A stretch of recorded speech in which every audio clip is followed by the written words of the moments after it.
Do you need help protecting your finances as you enter retirement? David Dickens of KC Financial Advisors has got you covered. Welcome to the Cover Your Assets KC podcast. It's another edition of Cover Your Assets KC. Walter Storholt here alongside David Dickens. Today we're going to be talking about making smart decisions during your major life events. Should be a great podcast today. If you have a major life event on the horizon or going through one right now, this will certainly be the show for you. We'll tell you all about that coming up in a moment. But first, David, post-Thanksgiving, have you been able to rebutton the top button on the old pants there yet? Are we still in sweatpants mode? What do you think? No, I'm kind of on a mission here. I figured that this is my actual time when I'm going to drop a little bit of weight between here and Christmas. Nice. And so far, I was a pretty good boy over Thanksgiving, so I'm kind of on track. I have a goal that I've written down. I wrote it down 3 years ago and put it on my iPhone, and so I've been ignoring it for 2.5 years. But I think this time I've got it. You feel the momentum building this time? You must have Yes. made it through Thanksgiving then, doing pretty good. So I did, you still pretty have well. high hopes. So that's great. Yep, only a couple pieces of pie and didn't eat the crust, so I think I'm good. That's the crust is the best part. I know, that was the hardest part of not eating it. It's so funny. I've got a lot of people in our family that don't like the crust, so I go around like a seagull and scoop up everybody's crusts and eat their crust. So Luckily, I'm a sucker for turkey. Oh so yeah, and that's relatively healthy, right? Yes. Well, that's good. Well, glad that you had a great Thanksgiving and got to visit the grandkids and had a great time down in Texas. And we're ready to get back to work here in the major life events conversation. You teased this last time around, David. We've got to make smart decisions when we go through these major life events because, they're major events. And so they're going to change the course of our lives, of our finances in many cases. And so we got to make good choices.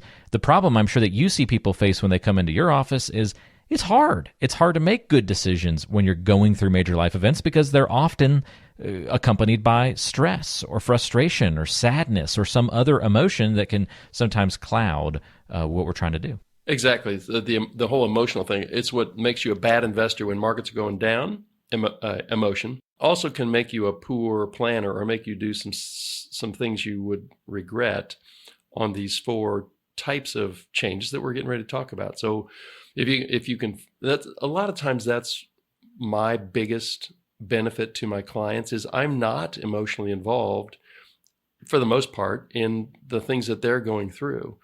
And so I can see things maybe from a distance, maybe from a different spot and give some advice or direction that they otherwise couldn't see. Very good. All right, well, let's dive in. We've got 4 major life events to talk about on today's show, so we'll go through each of these one by one. Let's start with a job change, and this can be for many reasons, but whatever the reason, it's going to cause a lot of big conversations to pop up in your office with somebody. Yeah, exactly. And most of those conversations revolve around cash flow because if the job change maybe wasn't voluntary on your part, or even if it was voluntary, you might have a space of a month or 2 or 3 or 6 where you don't have a paycheck coming in. So hopefully in those cases, there would be a nice long severance package or a big chunk of non-IRA savings that maybe you've set aside, maybe an inheritance you got at one point or the other. But a couple of quick examples from my office over the last couple of years.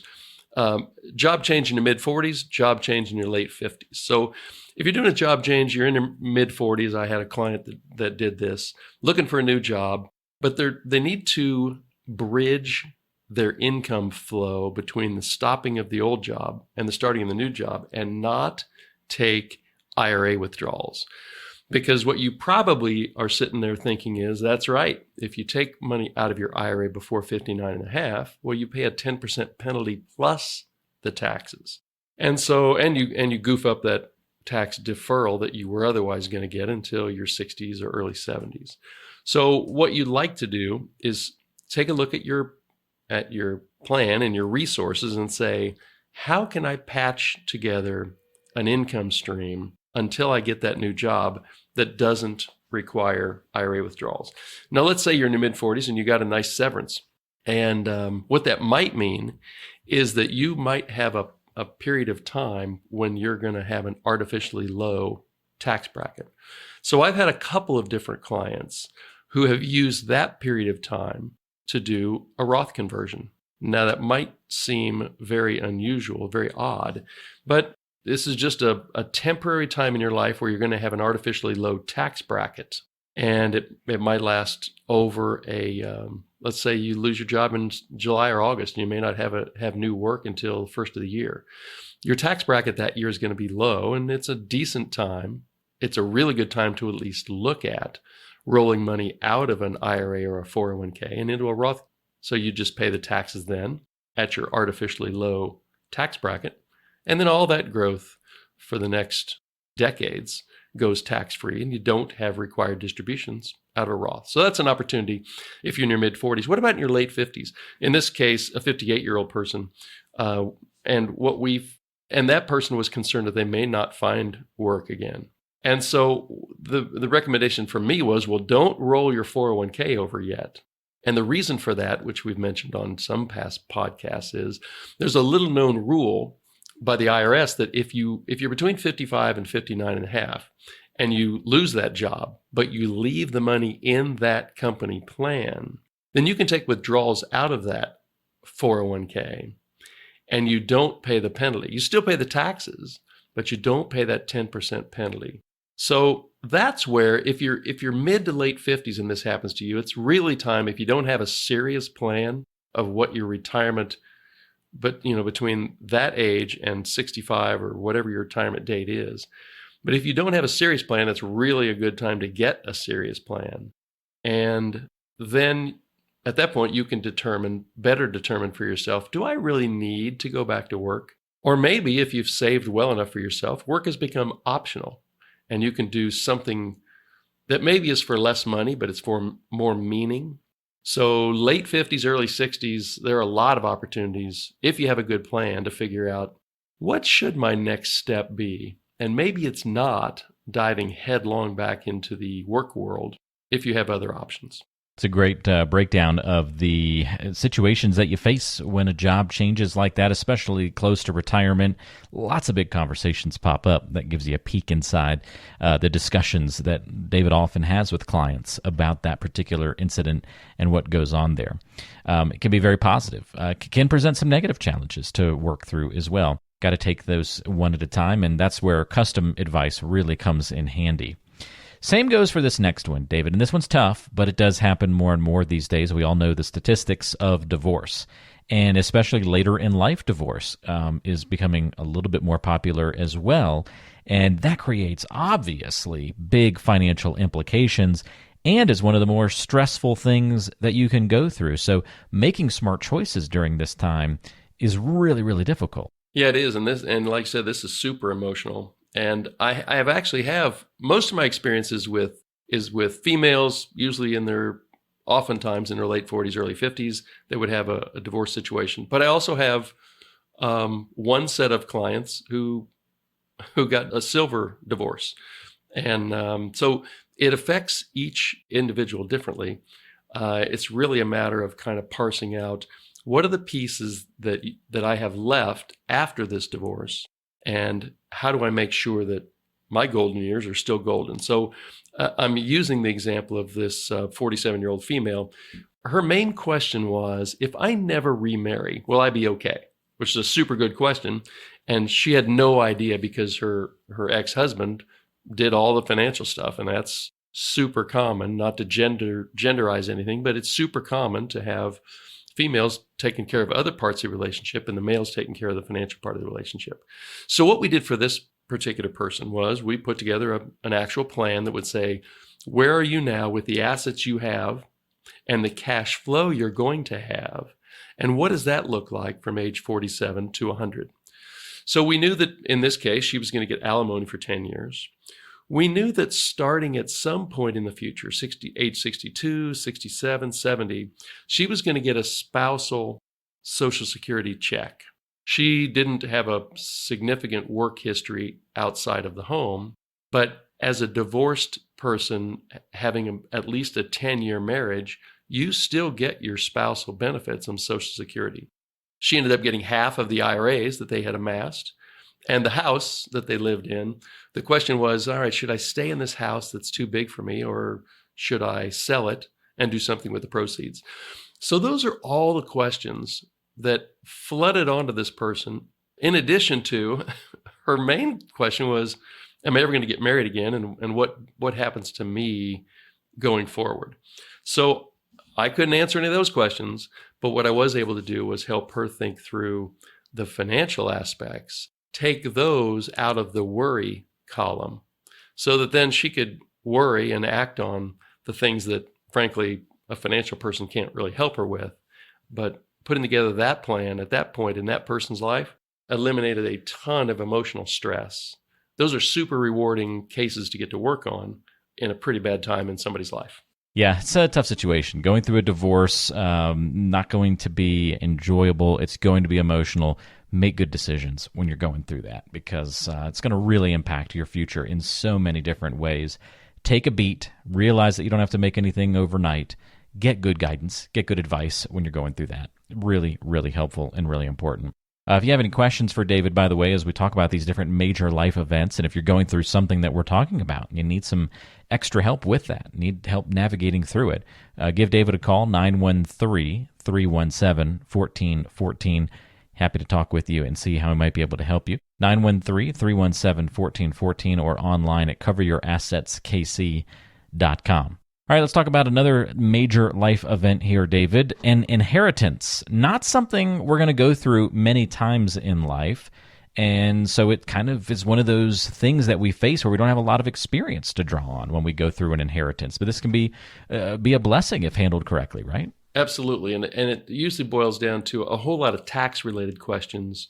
But most of the inheritance experience that I have are with people who are already retired. But I have a couple of clients who inherited money while they were still working. So across those two different aspects, the biggest question that we usually have to answer is, well, are there going to be taxes due on this inheritance? And everybody thinks there are.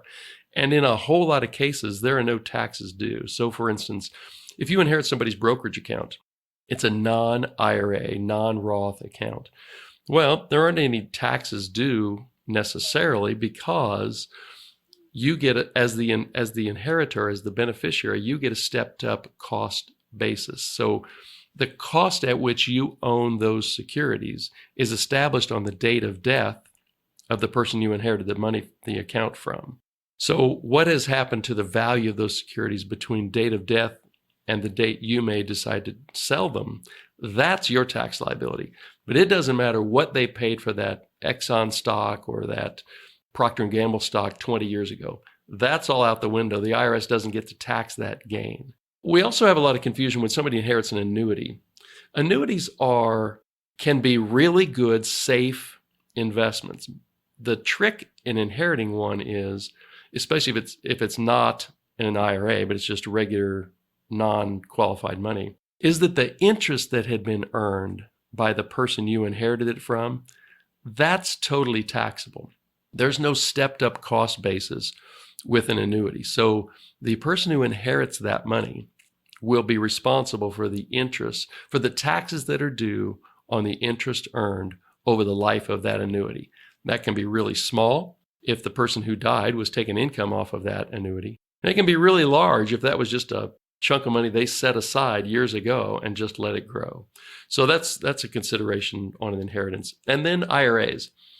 In last week's, 2 weeks ago, our listener questions, we did a piece on an inherited IRA. So you might go back and listen to that. But there are implications for cleaning out that IRA.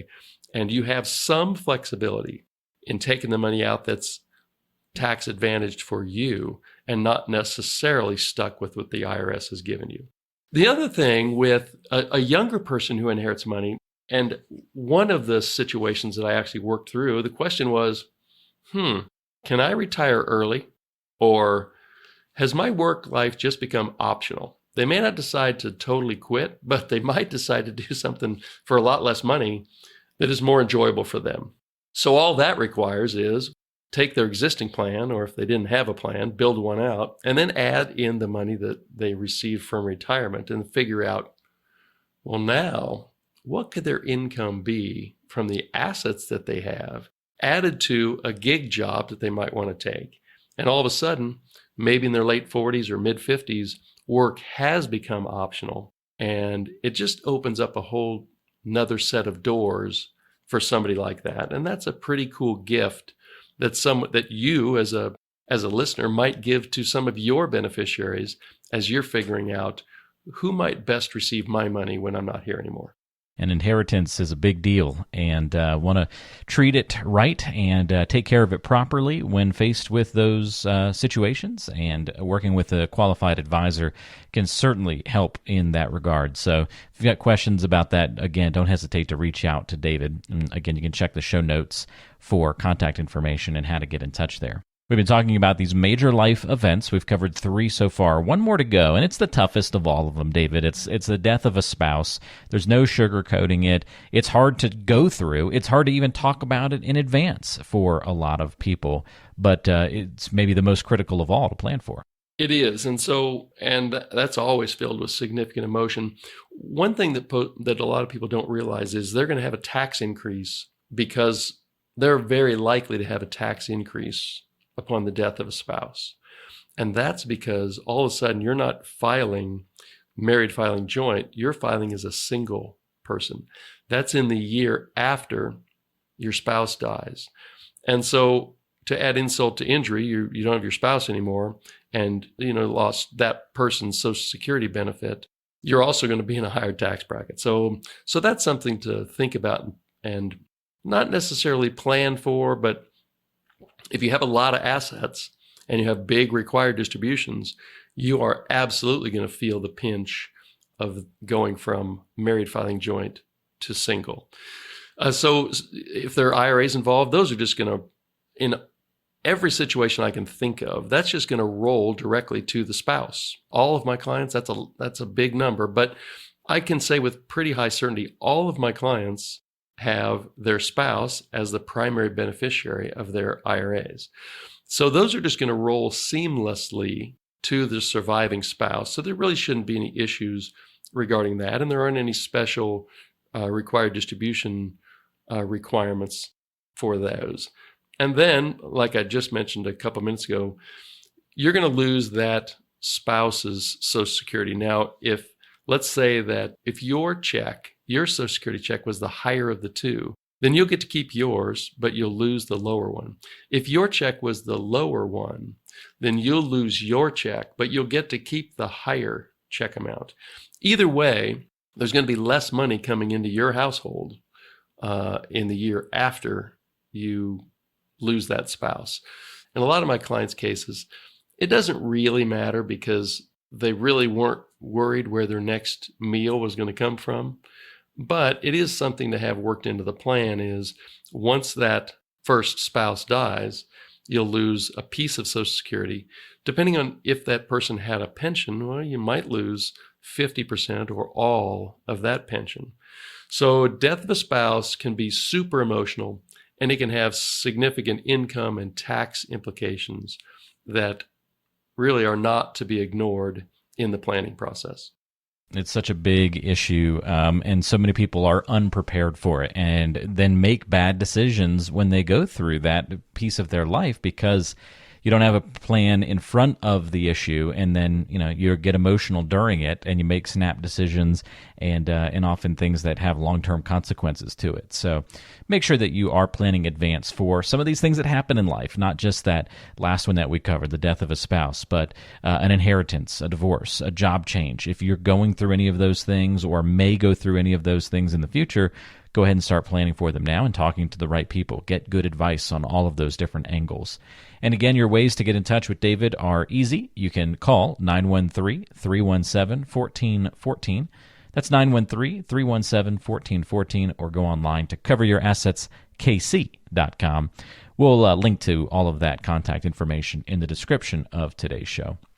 But again, coveryourassetskc.com, the website address to go to, and get more information about working with David, and you can listen to past episodes of the show there, and of course you can also contact him through the website as well.